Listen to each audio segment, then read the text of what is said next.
Hello dear student, हमारे सच्चिदानंद learning channel में आप सभी लोगों का स्वागत है।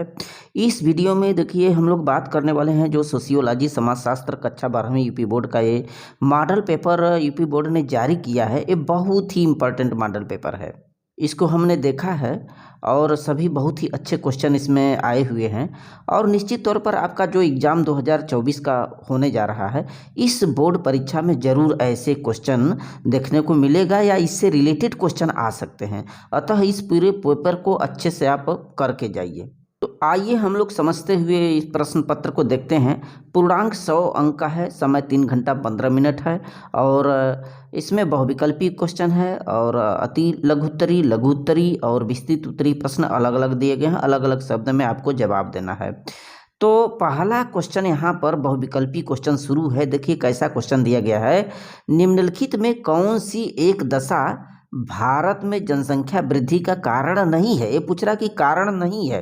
निम्न जीवन स्तर, हाँ, यदि किसी परिवार का निम्न जीवन स्तर है तो उस परिवार वाले सोचते हैं कि चलो जितना ज़्यादा से ज़्यादा हमारे घर परिवार में जनसंख्या रहेगी, बच्चे रहेंगे, उतना ज़्यादा कमाएंगे और आमदनी बढ़ेगा, तो इससे जनसंख्या वृद्धि बढ़ती है। और दूसरा क्या होता है कि संयुक्त परिवार व्यवस्था।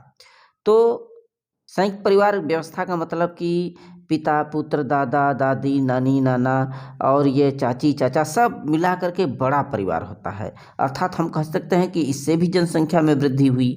बाल विवाह प्रचलन करेंगे तो उससे भी जनसंख्या वृद्धि होगी।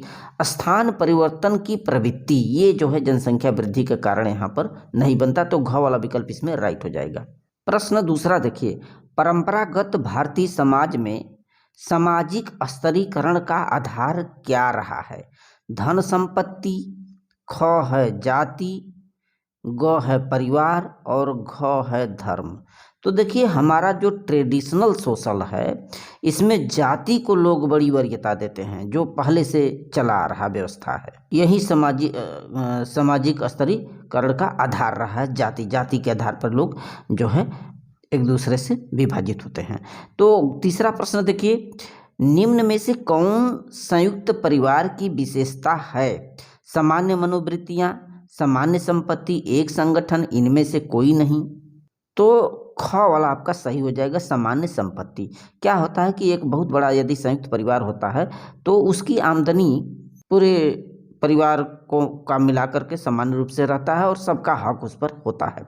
और चौथा प्रश्न देखें, बाजार में किसी वस्तु की कीमत का निर्धारण करने का मुख्य आधार क्या है?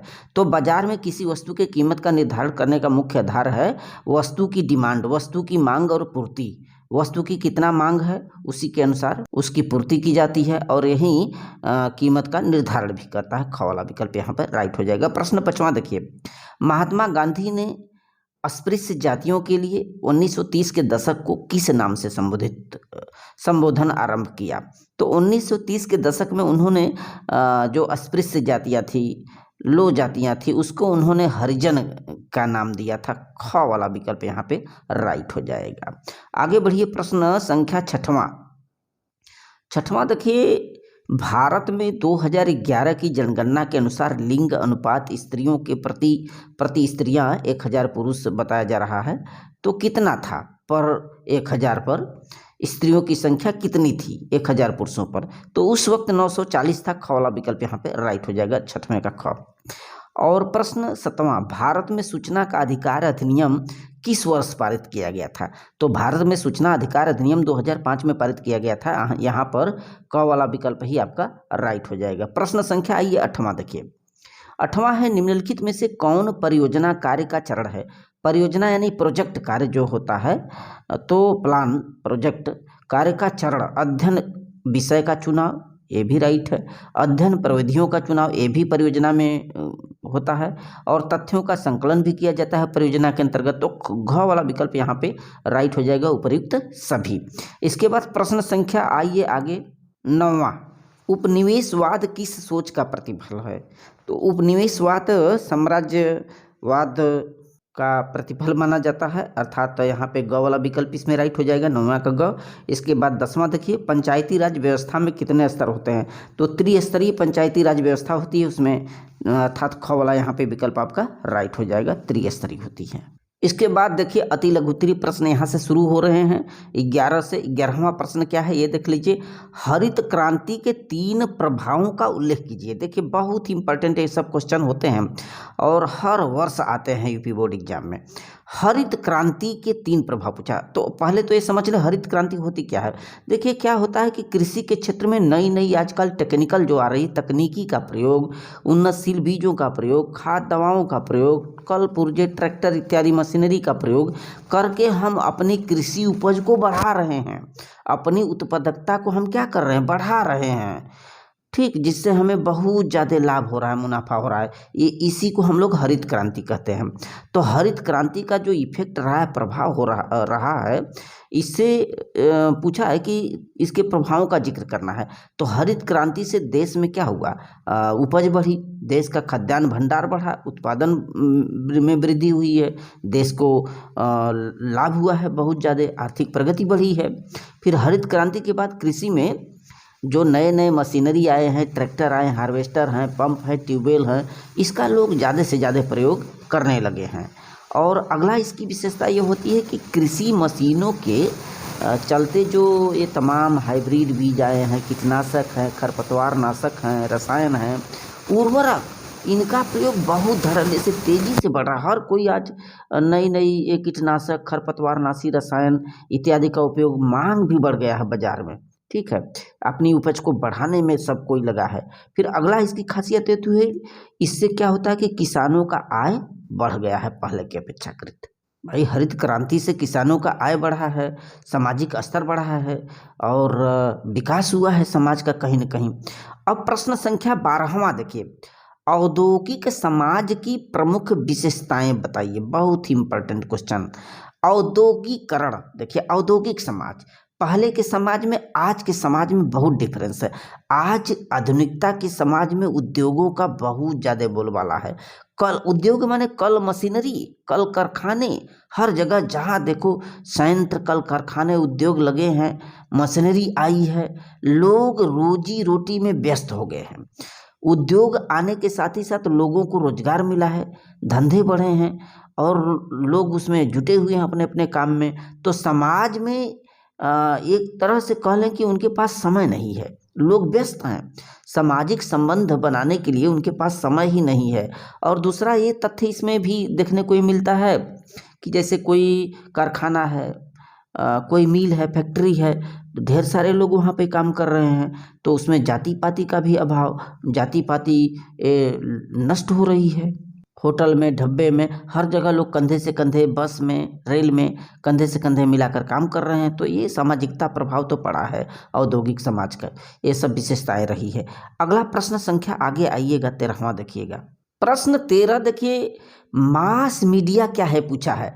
देखिए मास मीडिया ये इंग्लिश शब्द है, यानी कि इसको संचार बता जनसंपर्क भी बोलते हैं। मास मीडिया का मतलब जनसंपर्क।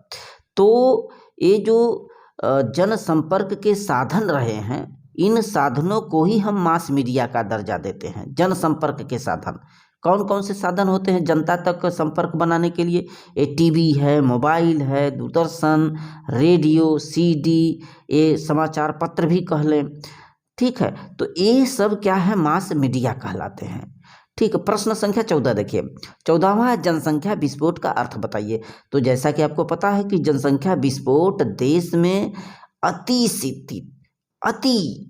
असातीत, हमारे आशा के भी और आगे तक बहुत ज़्यादा जनसंख्या वृद्धि हो रही है हमारे देश की। यही क्या कहलाती है, जनसंख्या विस्फोट कहलाती है। और जनसंख्या जब विस्फोट हो रही, जनसंख्या तेज़ी से बढ़ रही है, तो हमारे सामने रोजगार जैसी तमाम मुकाबलों का हमें फेस करना पड़ रहा है। आज रोजगार नहीं मिल पा रहे हैं जनसंख्या विस्फोट से। आज चिकित्सा के क्षेत्र में काफ़ी प्रगति हुई है, स्वास्थ्य सेवाएं तेज़ी से आई हैं, मृत्यु दर में गिरावट आई है, जिसके वजह से जनसंख्या लगातार बढ़ती चली गई। जबकि इसके तुलना करें मृत्यु दर से, तो मृत्यु दर लगातार कम होती जा रही है, जिसके वजह से जनसंख्या दिनों पर दिन बढ़ती चली जा रही है। अगला क्वेश्चन देखिए कि पूछा है कि उदारीकरण से क्या तात्पर्य है। उदारीकरण पूछा है, तो उदारीकरण का अर्थ ऐसे नियंत्रण में ढील देना है या हटा लेना है जिससे आर्थिक विकास को बढ़ावा मिले। तो समझते हैं, जैसे उदारीकरण का मतलब कि जैसे सरकार को क्या चाहिए, सरकार को पैसे चाहिए, अर्थ चाहिए उसके देश की आर्थिक प्रगति के लिए, जिससे कि अधिक से अधिक धन जुटा सके और विकास कर सके। तो उदारीकरण के अंतर्गत क्या होता है कि ऐसे जो कंट्रोल है, ऐसे जो गवर्न है, नियंत्रण है, उनमें ढील दे दिया जाता है। जैसे कि हमारे देश में नशा है, इन सब चीज़ों पर प्रतिबंध नहीं लगाया गया, मदिरा इत्यादि पर, इसलिए कि ये जितने अधिक बिकेंगे सरकार को मुनाफा हो रहा है, तो ढील दे रहे हैं आर्थिक विकास के लिए। तो आर्थिक नीतियाँ, नियमें, जो नियंत्रण है, इनको समाप्त किया जाता है इसके अंतर्गत, उदारीकरण के अंतर्गत। प्रश्न संख्या देखिए 16 दिया है, जाति को परिभाषित कीजिए। जाति, कास्ट। जाति देखिए, जाति क्या है, एक विशेष समूह होता है, व्यक्तियों के एक विशेष समूह को जाति कहा जाता है कि आप इस जाति के हैं, इस कास्ट के हैं, इस कास्ट के हैं, ठीक है। और इसका जो भी समूह का व्यक्ति होता है उसका एक सदस्य होता है। और प्रोफेसर जी.एस. घुरिये ने बताया कि जाति एक खंडात्मक विभाजन है, खंडात्मक विभाजन है। वहीं चार्ल्स कूले ने बताया, चार्ल्स कूले के अनुसार जब एक वर्ग आनुवांशिक होता है तो उसे जाति का दर्जा दिया जाता है। और वहीं मजूमदार जो थे उन्होंने बताया कि जाति एक बंद वर्ग होती है, जाति एक बंद वर्ग होती है। जबकि दत्त ने ये बताया कि एक जाति के सदस्य जाति के बाहर विवाह नहीं कर सकता, अपने जाति के अंतर्गत ही विवाह करता है। तो ये जाति होती है जिसमें नियम कायदे अपने ही वर्ग में पाई जाती है। अगला पूछा है कि पश्चिमीकरण को परिभाषित कीजिए। देखिए, पश्चिमीकरण का मतलब होता है कि वह प्रक्रिया जिसके अंतर्गत लोग क्या करते हैं, पश्चिमी सभ्यताओं को अपनाने की कोशिश करते हैं। पश्चिमी चीज़ों को पश्चिम के लोग जो अपनाते हैं, पश्चिमी देश के लोग, तो आज देख रहे हैं कि पहनावा, वेशभूषा और रहन सहन, पोशाक जितना बढ़ रहा है पश्चिमी सभ्यता का ही प्रमाण है। और उसका जो है एक हम कह सकते कि प्रभाव पड़ रहा है हमारे यहाँ भी, ठीक है। सामाजिक संरचना में बदलाव आ रहा है पश्चिमी करण के अंतर्गत। आज चाहे नैतिक मूल्य हो, आर्थिक हो, व्यवहारिक हो, सब में परिवर्तन आया, हर जगह परिवर्तन आया है। तो पश्चिमी सभ्यता का ही देन है कि विखंडनकारी नीति अपना रही है। आज बड़ा परिवार जो है वो विखंडित होता चला जा रहा है, लोग भोग या विलासी जीवन में चले जा रहे हैं। अब क्वेश्चन नंबर देखिए, अगला क्वेश्चन जो दिया है 18वां, नातेदारी संबंध क्या होते हैं। नातेदारी माने एक तरह से रिलेशन को लिए, रिश्ता माने यह है एक ऐसी व्यवस्था होती है जो रक्त संबंधों या विवाह संबंधों पर आधारित होती है, ठीक है। एक व्यक्ति अपने ही रक्त संबंध में, अपने ही जाति में विवाह करता है, तो ये होता है। माने यह कह सकते हैं कि जो प्रजनन और वंशावली के आधार पर परस्पर संबंधित होता है, प्रजनन और वंशावली के आधार पर संबंधित होता है, नातेदारी कहलाती है। और वहीं श्यामलाल शर्मा जी के अनुसार नातेदारी उस व्यवस्था का नाम है जो स्वजनों के परस्पर संबंधों को नियमित करती है, अपने ही लोगों को नियमन करती है। प्रश्न देखिए 19 पूछा है कि वर्ग आधारित आंदोलन से आप क्या समझते हैं।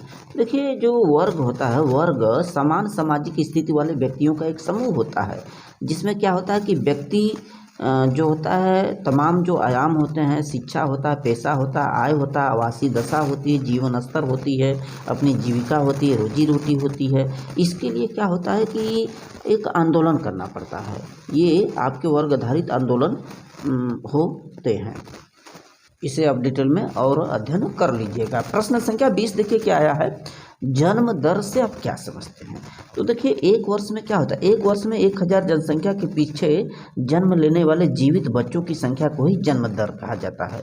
यानी 1000 जनसंख्या पर जीवित बच्चों की संख्या जन्म दर कहलाती है। प्रश्न आगे पूछा है कि जाति व्यवस्था की क्या विशेषताएं हैं, प्रमुख विशेषताएं। देखिए, जाति व्यवस्था, जाति का जन्म से निर्धारण होता है, कोई भी जाति होती है तो जाति का जन्म से निर्धारण होती है, इसकी खासियत होती है। जो व्यक्ति जिस जाति में पैदा हुआ है उसे वो छोड़कर नहीं जा सकता किसी अन्य में, किसी अन्य जाति में, और न ही कोई अन्य जाति का लोग उसके जाति में शामिल हो सकते हैं, ये भी तय है। अगली खासियतें होती है कि विवाह के संबंध में भी काफ़ी कठोर नियम लागू होता है उसमें शादी के लिए, क्योंकि अपने ही कास्ट के बीच, अपने ही जाति के बीच एक जाति का स्वजाति में शादी करता है। ठीक है, खान पान भी उन लोगों की स्वजाति ही होती है और जाति पारंपरिक रूप से व्यवसाय से संबंधित भी होती है। ये भी बताता है कि आप इस जाति के हैं तो आपका क्या व्यवसाय होगा कहीं न कहीं। ठीक है, ये इसकी विशेषताएं होती हैं। प्रश्न देखिए 22 वाला दिया, परियोजना कार्य के उद्देश्य को स्पष्ट कीजिए।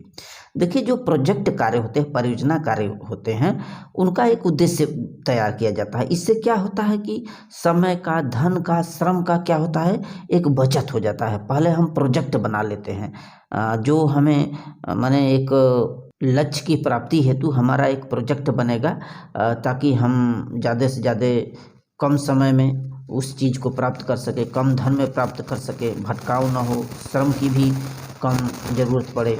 और इससे क्या होता है, इसके उद्देश्य यही है कि इससे क्या होता है, इससे बच्चों के अंदर एक सृजनात्मक कौशल का विकास होता है इसकी प्लानिंग में। और ये क्या करता है, इसमें बच्चे क्या करते हैं, नई नई खोज और जांच करते हैं। इससे उनको सीख मिलती है, उनका डेवलपमेंट होता है, ज्ञान में वृद्धि होती है, उनके आत्मा का विकास होता है। ठीक है, विकास का अवसर होता है और क्या होता है, उनसे उन्हें एक संतुष्टि भी प्राप्त होती है यदि अपने रिजल्ट को पा लेते हैं तो। सामाजिक भावना का भी विकास होता है इसके साथ ही साथ। और तमाम जो तथ्य होते हैं उनका संकलन करते हैं, विश्लेषण करते हैं, उसका प्रदर्शन करते हैं। प्रश्न देखिए 23 दिया है, सामाजिक परिवर्तन और सामाजिक आंदोलन में क्या डिफरेंस है, क्या अंतर है। देखिए, सामाजिक परिवर्तन की बात यदि होगी तो सामाजिक परिवर्तन ये निरंतर होने वाली एक प्रक्रिया है जो लगातार अग्रसरित होती है। अब इसमें हमारे व्यवहार में, हमारे मानवीय संबंधों में, हमारी जो संस्थाएं हैं, प्रथाएं हैं, कार्यविधियां हैं, मूल्य हैं, सब में लगातार कंटिन्यूली चेंजिंग होती है, परिवर्तन होती है।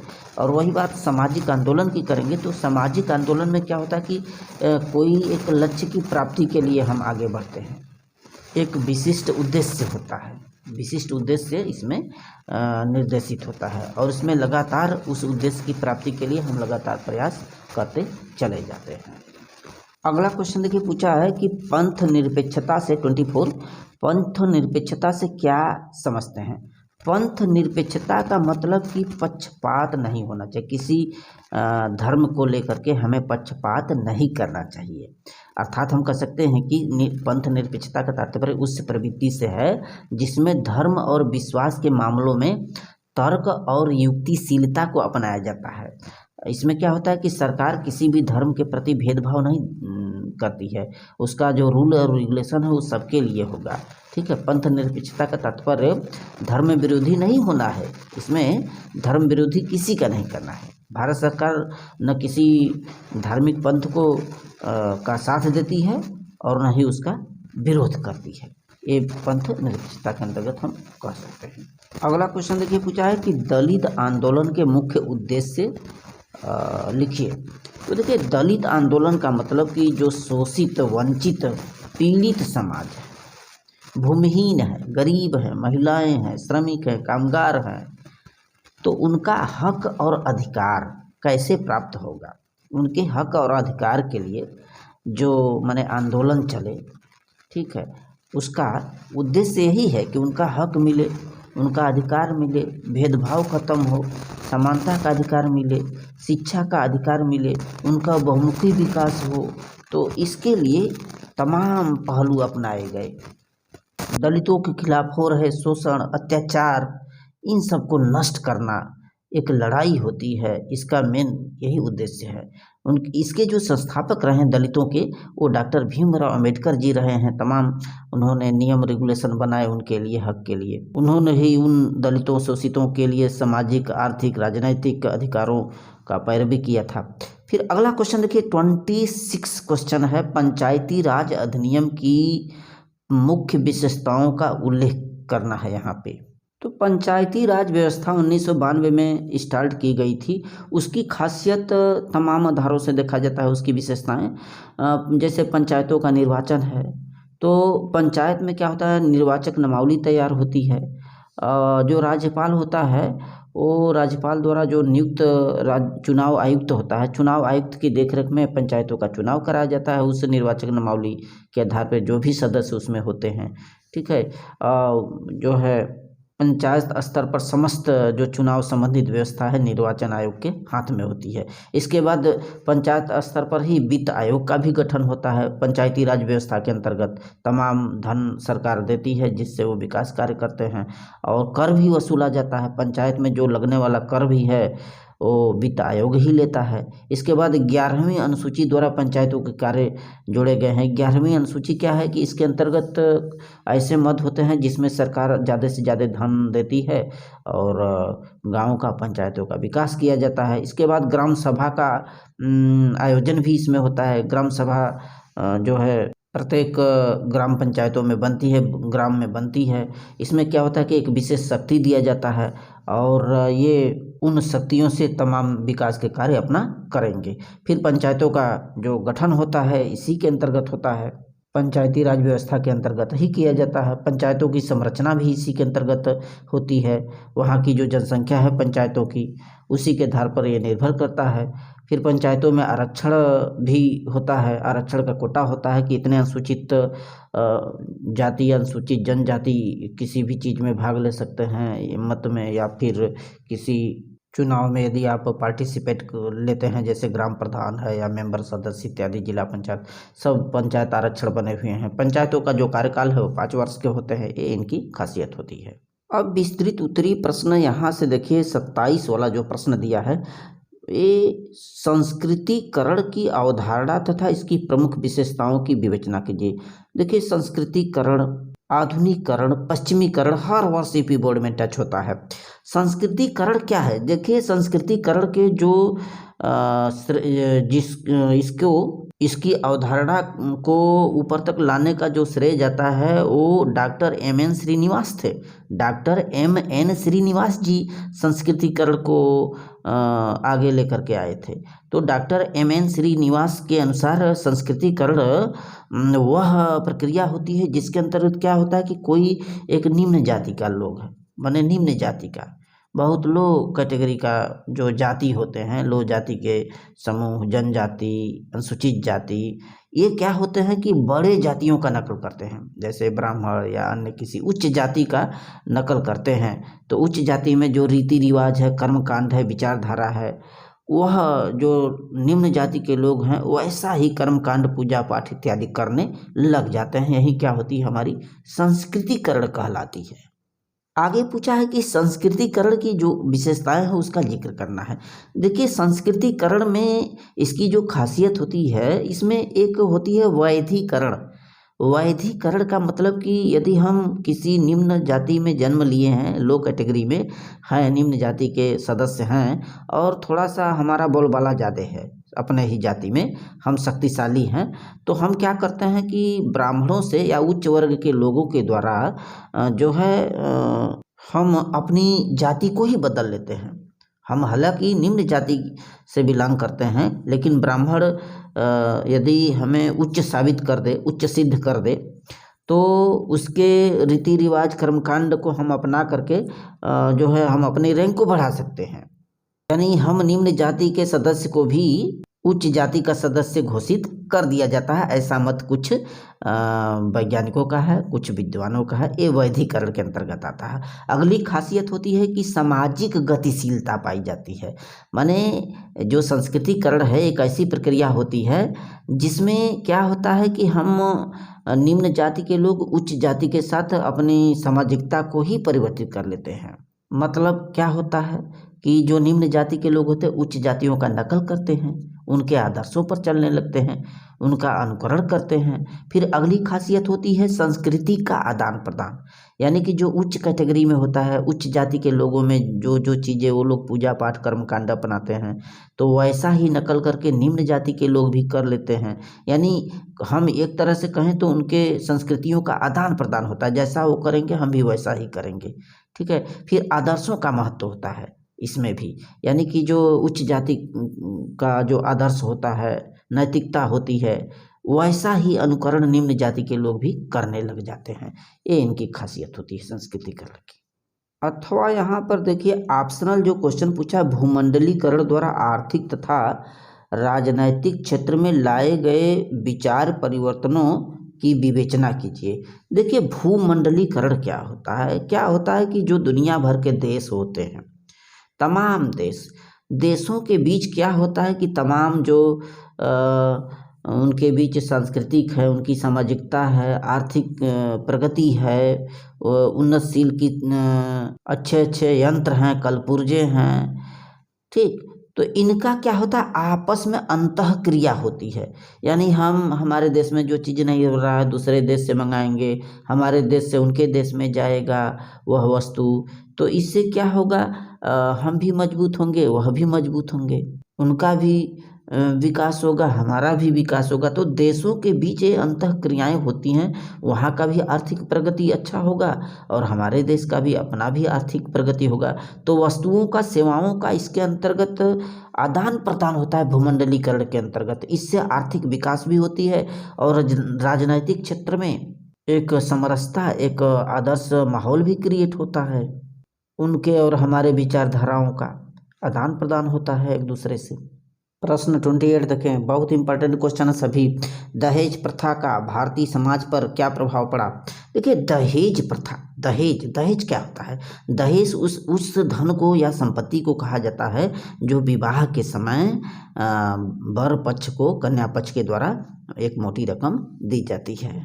ये रकम हो सकती है या आभूषण हो सकते हैं, कोई वस्तु हो सकती है, संपत्ति हो सकती है, यही दहेज कहलाता है। और जो दहेज अधिनियम 1961 होता है उसमें भी ये बताया गया कि दहेज का अर्थ कोई ऐसी संपत्ति या मूल्यवान निधि से है जिसमें क्या होता है, विवाह करने वाले दोनों पक्षों के बीच एक पक्ष के द्वारा दूसरे पक्ष को दिया जाता है, खास करके कन्या पक्ष द्वारा वर पक्ष को दिया जाता है दहेज। परंतु दहेज का जानते ही हैं आपकी समाज पर क्या प्रभाव पड़ रहा है आजकल। गरीब लोग और अमीर लोगों के बीच ये जो खाइयाँ बढ़ रही हैं और जो विकराल मुंह बाए खड़ा है ये दहेज, इससे तमाम खामियां हमारे समाज में देखने को मिलता है।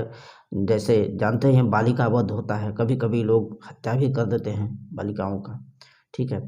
और पारिवारिक विघटन भी बढ़ता है, तमाम तरह के कष्ट दिए जाते हैं कन्या को ससुराल में जाने के बाद। इससे संघर्ष की स्थिति उत्पन्न हो जाती है, आत्महत्या जैसी स्थिति भी आती है इसमें, लड़की हो।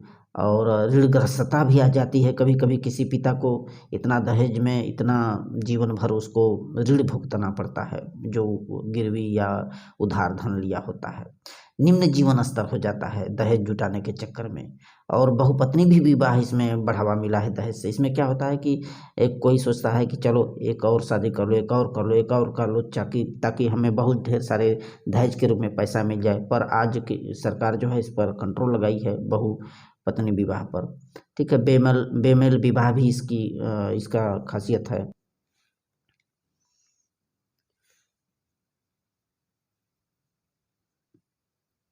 बेमेल अर्थात जब कन्या का विवाह किसी अशिक्षित वृद्ध या किसी ऐसे अयोग्य व्यक्ति के साथ हो जाता है तभी जो है कष्ट उठाना पड़ता है। कभी कभी डिवोर्स भी, विवाह की समाप्ति भी होती है, देखने को मिलता है हम लोगों को। तमाम प्रकार के अपराध बढ़ रहे हैं, दहेज से मानसिक बीमारियां, उत्पीड़न इत्यादि बढ़ते चले जा रहे हैं समाज में। अथवा ऑप्शनल में देखिए दिया है, महिला आंदोलन से क्या समझते हैं? भारत में महिला आंदोलन की प्रमुख विशेषताओं का जिक्र करना है, इसको आप डिटेल में अच्छे से देख लें। महिला आंदोलन में ये होता है कि जो महिलाओं का शोषण हो रहा है, सदियों से अत्याचार, उत्पीड़न और तमाम कुरीतियाँ, शिक्षा, कानूनी सुधार इत्यादि के खिलाफ महिलाओं में शुरू से लेकर के आंदोलन होते रहे हैं। साथ ही साथ ये अपने देश की अपने देश की आज़ादी के लिए शुरुआत से बहुत सी वीरांगनाएं, महिलाएं आंदोलन करती रही हैं, पुरुषों के साथ ही साथ भागीदार होती रही हैं। चाहे वो महिलाएं शिक्षित रही हो चाहे अशिक्षित रही हैं, सदियों से भाग लेती चली आ रही हैं। क्वेश्चन 29 ये पूछा है कि साक्षात्कार पद्धति को समझाइए, इसके गुण एवं दोषों का उल्लेख कीजिए। देखिए इंटरव्यू, साक्षात्कार क्या है? साक्षात्कार दो या दो से अधिक व्यक्तियों के बीच वार्तालाप होता है। साक्षात्कार एक सामाजिक प्रक्रिया भी होती है।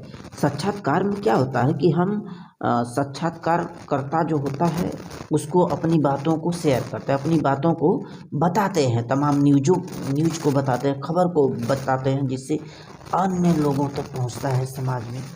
कोई जानकारी ही हम शेयर करते हैं रेडियो के सामने, दूरदर्शन के सामने, तो हमारी बात को दूसरों तक पहुंचाया जाता है, ज्ञान को दूसरे तक पहुंचाया जाता है आसानी से।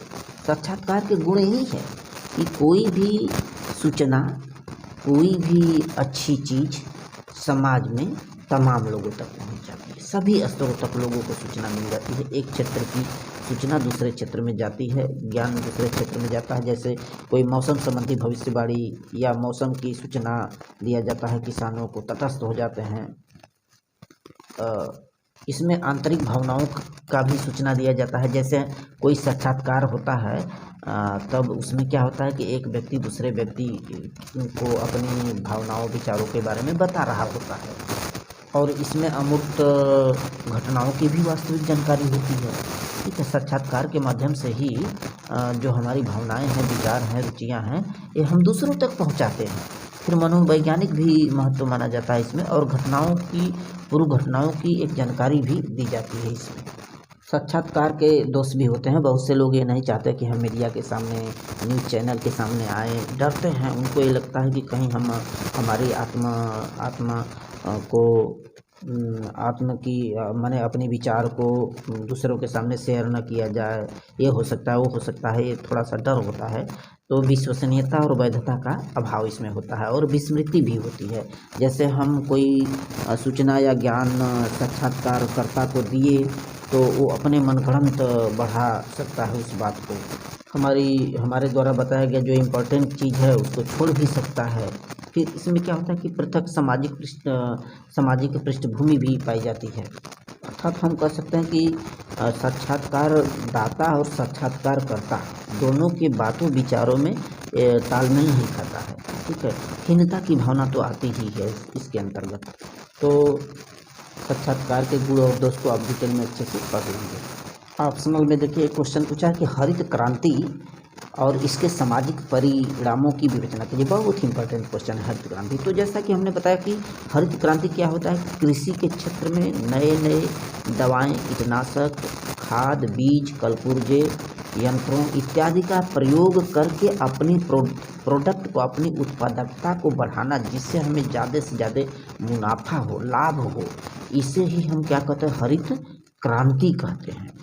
और हरित क्रांति का जो सामाजिक परिणाम है वो बहुत ही विस्तृत है। थोड़ा सा ये जो हरित क्रांति है ये खर्चीला होता है, क्योंकि नई नई तकनीकी ट्रैक्टर, कलपुर्जे, नए नए यंत्र सबके बस के बाहर है, सब नहीं खरीद सकता। छोटा किसान तो नहीं खरीद सकता, ये बड़े लोग ही खरीद सकते हैं। तो ये सामाजिक असर पड़ा है, कहीं ना कहीं सामाजिक आर्थिक परिणाम इसके हुए हैं।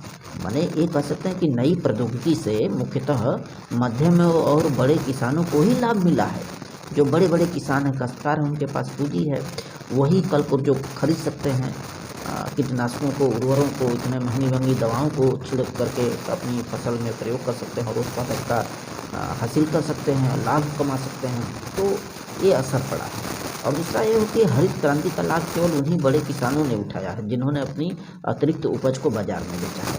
ठीक है, तो जो बड़े या मध्यम वर्गीय किसान हैं वो अपनी प्रोडक्ट को, अपनी उत्पादकता को बाजार तक पहुंचाते हैं, और वही पहुंचा पाते हैं क्योंकि वो कलपुर्जों का प्रयोग करके आगे आगे फसल करेंगे और उसको बाज़ार में बेचकर मालामाल हो जाएंगे, जबकि वहीं गरीब किसान वंचित रह जाते हैं। तो ये असर पड़ा है। और हरित क्रांति ने ग्रामीण समाज में असमानता को बढ़ाया है। असमानता को इसलिए बढ़ाया है कि एक तरफ जो अमीर लोग हैं और अमीर बन रहे हैं, और जो गरीब लोग हैं और गरीब बन रहे हैं। दूसरा बात है कि पहले ये जो बड़े काश्तकार थे अपनी ज़मीन को छोटे छोटे इन मजदूरों को, किसानों को दे दिए होते थे किसी खेती बाड़ी के लिए, लेकिन आज क्या है, आज स्वयं करने लगे हैं तमाम कृषि यंत्रों, कलपुर्जों का प्रयोग करके। हरित क्रांति की ही ये देख रही। तो कहीं कहीं असमानता, सामाजिक असमता है जो बढ़ा है। इसमें सामाजिक असमानता ये लगातार बढ़ते चले गए हैं। और जो छोटे तबके के लोग हैं, मजदूर हैं, लेबर हैं, इनमें पलायन में वृद्धि हुई है।